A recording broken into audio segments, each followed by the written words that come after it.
Welcome to our tutorial on how to hide your family members on Facebook.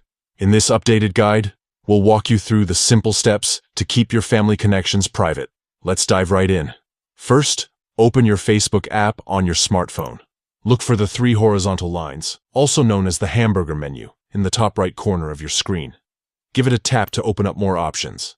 Now, scroll down until you see Settings and Privacy. Tap on that, and then select Settings from the drop-down menu.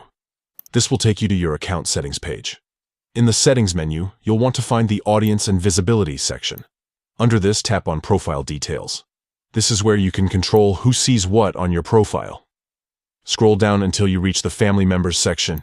Here, you'll see a list of all the family connections you've added to your Facebook profile. Don't worry if you have a lot.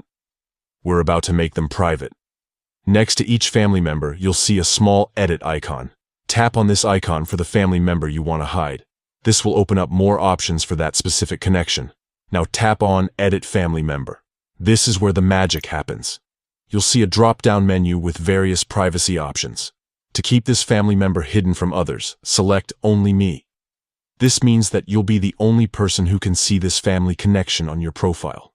Don't forget to save your changes. Once you've selected Only Me, tap the Save button to apply your new privacy setting. And there you have it. You've successfully hidden a family member on Facebook. Repeat these steps for any other family connections you want to keep private. Remember, you can always come back and adjust these settings if you change your mind later. Thanks for watching, and happy Facebooking.